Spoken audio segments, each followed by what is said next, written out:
The sheriff's boot kicked the door. Behind him, a bulldozer idled, ready to crush a blind 72-year-old man's only sanctuary. The corrupt developer smirked, thinking he'd won. But then the pavement began to tremble. A deafening roar swallowed the sirens. The devil's cavalry was coming, and hell followed with them. For Henry Sterling, the world was not made of light and shadow, but of textures, temperatures, and sounds. He was 72 years old and had been entirely blind for the last 14 years, the result of a severe chemical accident during his 3 decades at a commercial solvent plant. His home, a modest, single-story ranch house on the dusty outskirts of San Bernardino, California, was his entire universe. He knew exactly how many paces it took to get from the worn armchair in the living room to the humming refrigerator. He knew the creak of the 3rd floorboard in the hallway, and he knew the smell of the massive, century-old oak tree that shaded his front porch. This house was more than just a roof over his head. It was a museum of his life. It was where his late wife, Martha, had baked her infamous pecan pies.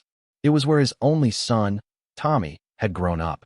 The walls held the echoes of a family that was now gone, leaving Henry as the sole guardian of their memory. But the world outside Henry's tactile sanctuary was changing, and it was changing ruthlessly. San Bernardino was sprawling, and the land Henry's house sat on had suddenly become extremely valuable. It was the geographic linchpin for a proposed multi-million-dollar luxury commercial complex, a sprawling monstrosity of high-end boutiques, artisan coffee shops, and luxury condominiums designed to price out the working-class locals. The man spearheading this project was Richard Caldwell. Caldwell was a man who wore $4,000 bespoke suits and possessed a smile that never quite reached his cold, predatory eyes. As the CEO of Vanguard Development, Caldwell made a very lucrative living by identifying vulnerable neighborhoods, bullying the residents into selling for pennies on the dollar, and bulldozing their lives into the dirt. He was a master of the legal squeeze. One by one, Henry's neighbors had folded. Some were bought out with flashy lowball cash offers they couldn't refuse. Others were harassed out by Vanguard's aggressive lawyers who weaponized building codes and noise complaints until the residents simply gave up. Within a year, the entire street was empty, boarded up, and waiting for the wrecking ball. All except for Henry, refused to sell. When Caldwell's slick, fast-talking representatives showed up on Henry's porch pushing a contract and a pen into his hands, Henry had simply handed them back, his clouded eyes staring straight through them.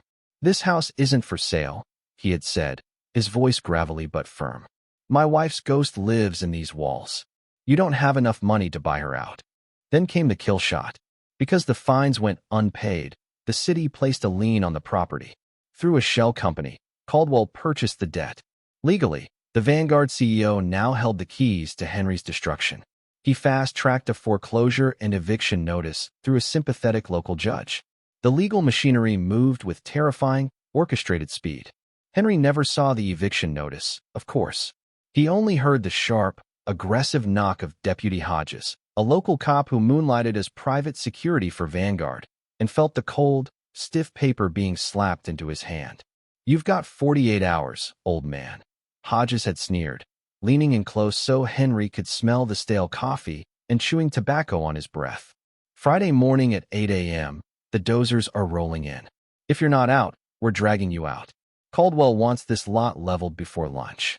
Henry stood on his porch long after the cruiser's tires crunched away down the gravel road. The paper in his hand felt as heavy as an anvil. He was completely alone. He had no money for a lawyer. Legal aid had told him the process was too far along. The paperwork was airtight. Caldwell had outmaneuvered him flawlessly. That night, Henry sat in his armchair listening to the silence of his home. The clock ticked on the mantelpiece. He ran his calloused fingers over the upholstery, tracing the familiar wear and tear. Panic, cold and sharp, gripped his chest. Where would he go? A state-run facility? A cot in a sterile room where he didn't know the sounds, the smells, the distance to the door? The thought of the bulldozers tearing into Martha's kitchen, ripping down the height marks penciled onto the doorframe where Tommy had grown, it was a violation he couldn't bear. He needed a miracle. But miracles didn't visit this part of San Bernardino. As the clock struck midnight, ticking down his final 32 hours, Henry pushed himself out of his chair. He navigated the dark hallway, his cane tapping rhythmically against the floorboards until he reached the spare bedroom at the back of the house. Tommy's room. Henry hadn't changed a thing in there since his son had died 12 years ago. He opened the closet door. The smell of old leather, motor oil, and stale tobacco wafted out, hitting Henry like a physical blow. He reached in, his trembling hands brushing past denim jackets until they found what he was looking for. A heavy, thick leather vest. Tommy Sterling hadn't been a lawyer or a saint. He had been a full-patch member of the Hells Angels Motorcycle Club, San Bernardino Charter. In fact, Tommy had been the sergeant-at-arms, a man deeply respected and fiercely feared. He had died exactly as he lived, violently and loyally. 12 years ago, during a massive orchestrated ambush by a rival cartel on a desert highway, Tommy had stayed behind, laying down suppressing fire so that the club's president and 5 younger prospects could escape. Tommy took 4 bullets to the chest, bleeding out on the asphalt, but he saved his brothers. In the outlaw biker world, blood is currency and loyalty is a religion. Henry ran his fingers over the heavy embroidery on the back of the vest. He traced the winged death head. He remembered the day of Tommy's funeral. Hundreds of bikers had shown up, a sea of leather and roaring chrome that had paralyzed the city. Before they left, a mountain of a man named Big Jim Lawson, the man whose life Tommy had saved, had pressed a small, heavy piece of cardstock into Henry's blind hand. "Your boy died for us, Mr. Sterling." Jim's deep, rumbling voice echoed in Henry's memory. "That means your club now, your family. If anybody ever crosses you, if you ever need anything, you call this number. Day or night, heaven or hell." Henry had tucked the card into the inner breast pocket of Tommy's vest, thinking he would never use it. He was a quiet, law-abiding man. He didn't want anything to do with outlaw bikers. But standing in the dark with Vanguard's bulldozers looming on the horizon, Henry realized he was no longer fighting the law. The law had been bought. He was fighting a predator. And to fight a predator, you needed a monster. Henry fished the card out of the pocket. He went to his kitchen wall phone, carefully dialing the numbers from memory. He had traced the embossed digits on the card so many times over the years they were burned into his mind. The phone rang twice. "Yeah," a rough, sleep-heavy voice answered. Is this Jim Lawson?" Henry asked, his voice shaking slightly. The line went dead silent for a microsecond. The shift in the atmosphere on the other end of the phone was palpable. "Who is this?" "This is Henry Sterling, Tommy's dad." Another pause. When Jim Lawson spoke again, the sleep was entirely gone from his voice. It was replaced by a sharp, lethal focus. "Pop, are you okay? What's wrong?"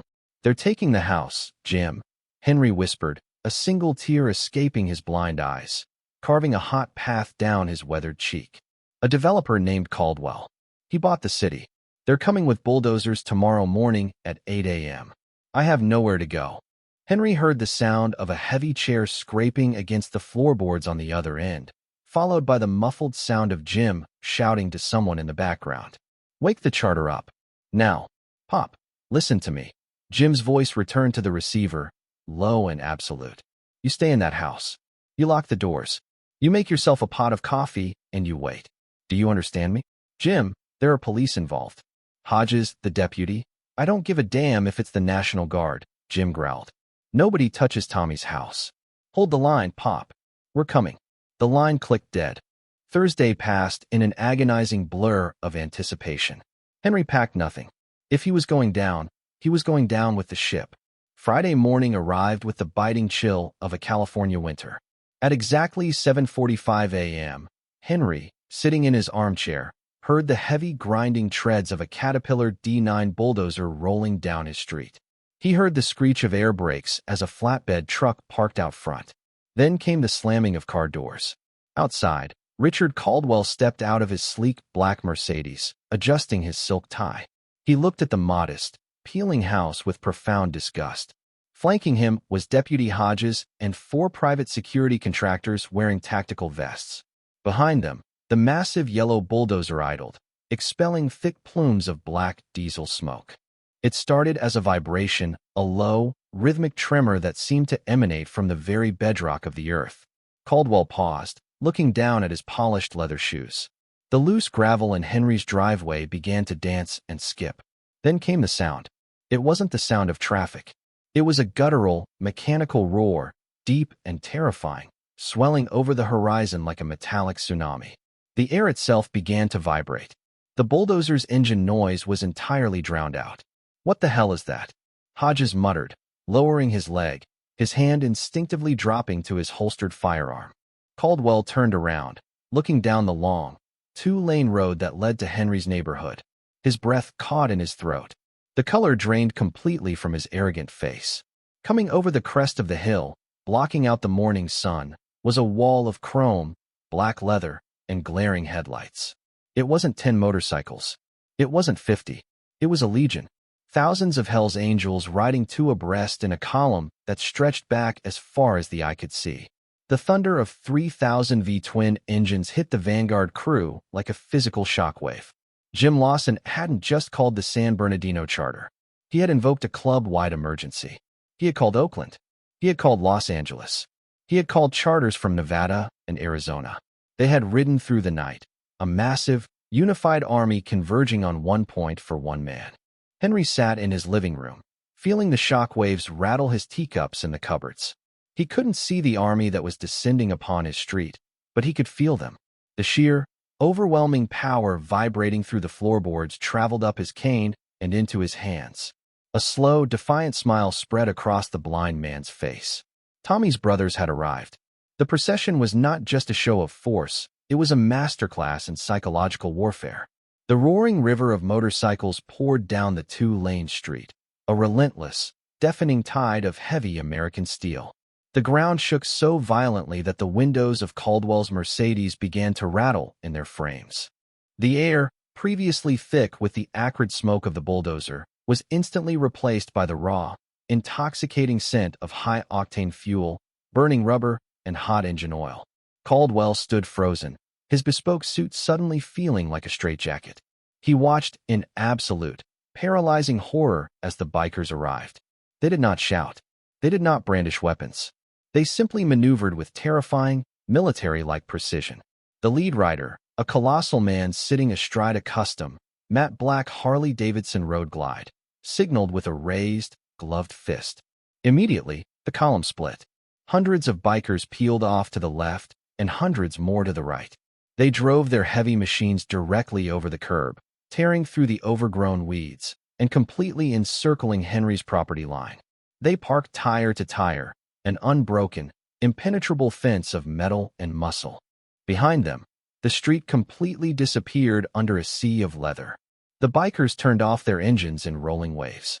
As the deafening roar of the exhausts died down, it was replaced by something far more intimidating, the simultaneous heavy click of 3,000 kickstands hitting the asphalt. Then came the silence.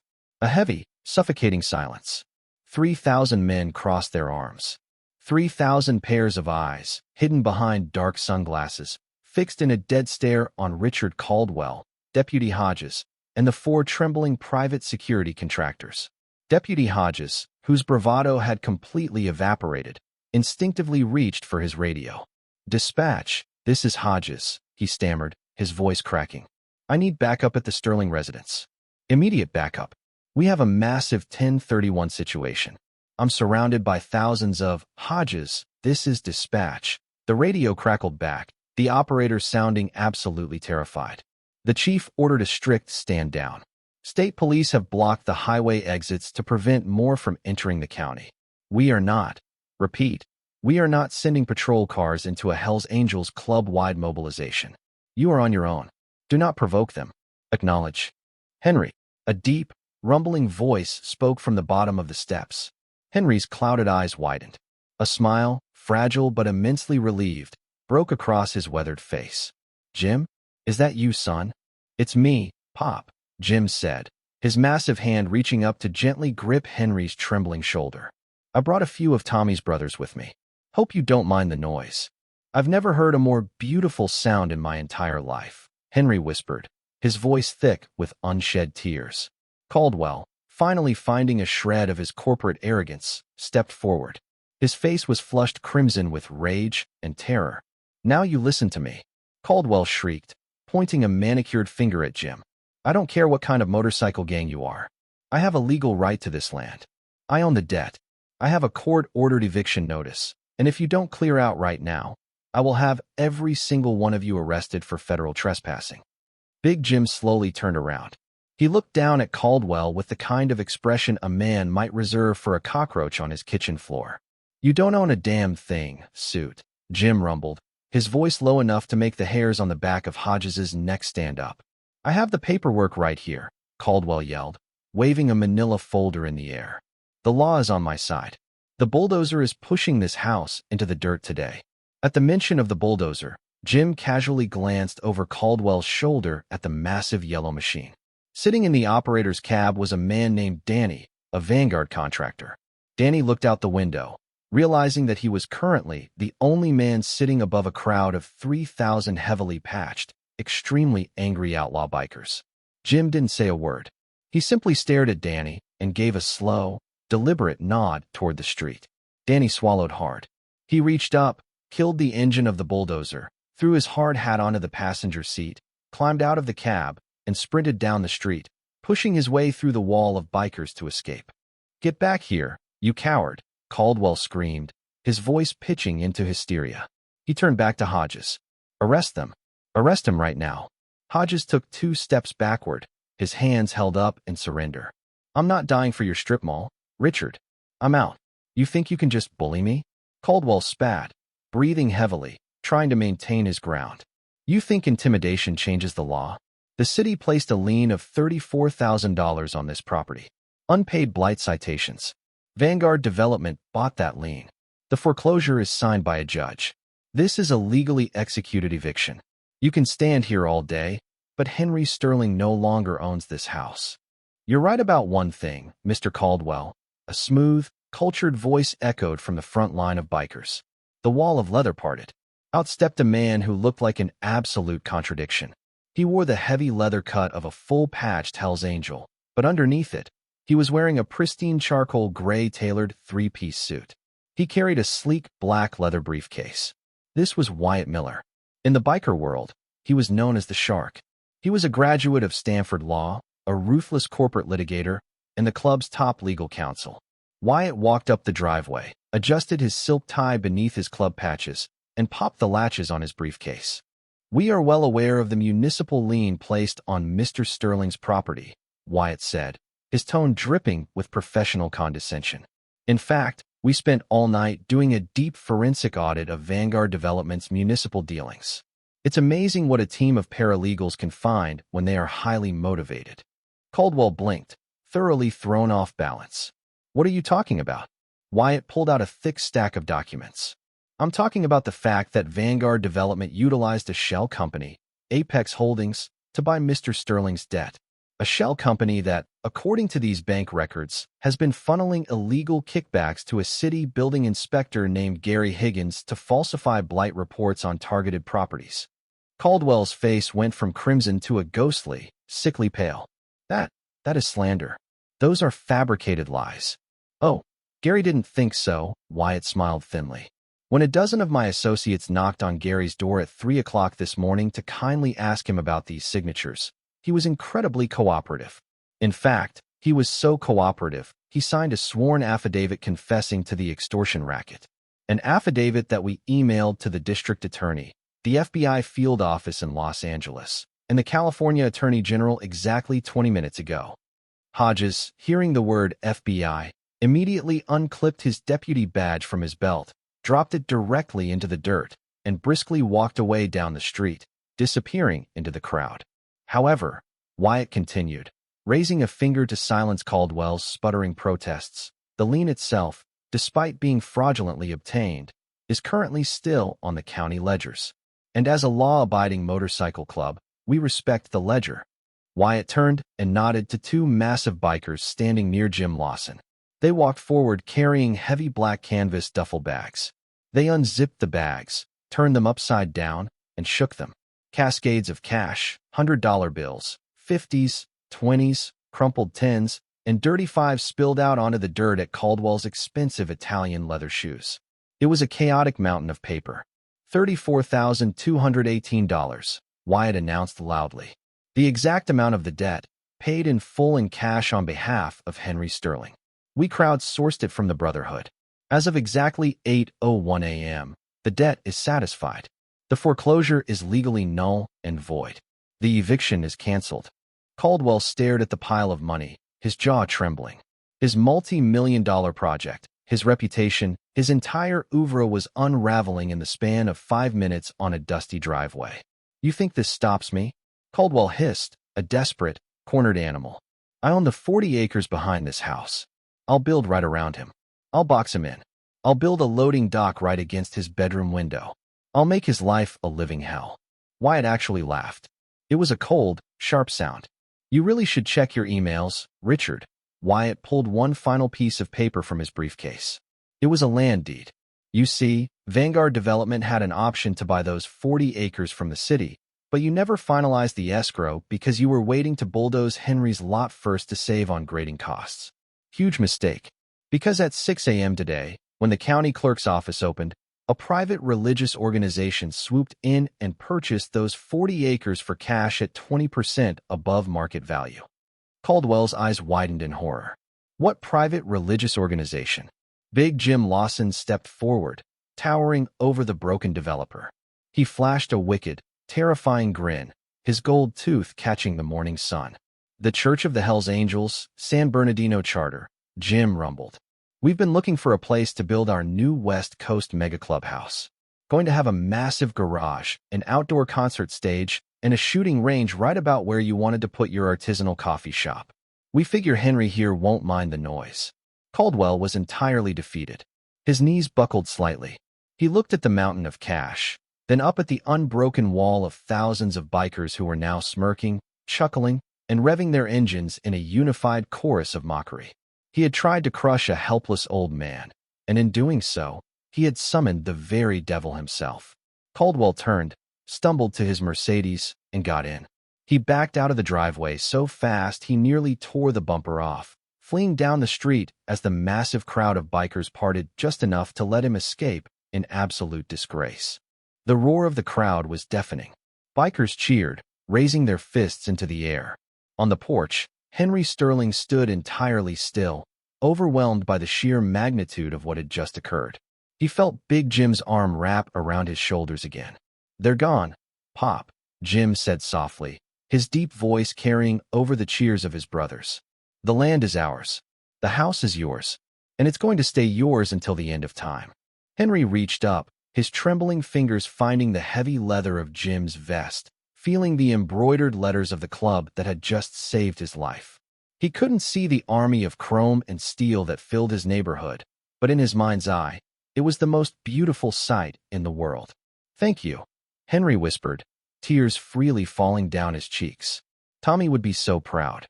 Jim smiled, looking out over the sea of his brothers. "Tommy saved us, Henry. It was our turn to save you. Now how about we head inside? 3,000 of us out here, and I think we could all use a cup of Martha's famous coffee." Henry laughed, a bright, joyous sound that echoed through the century-old oak tree in his front yard. For the first time in 14 years, the blind man was no longer in the dark. He was surrounded by family. If this story of ultimate loyalty and brotherhood made your blood pump, smash that like button. Hit subscribe to join our channel for more incredible, true-to-life stories where the underdogs win and bullies get exactly what they deserve. Don't forget to share this video with someone who needs to hear that family isn't just blood. It's who shows up when you need them most. Drop a comment below and let us know what you think of the bikers' brilliant revenge.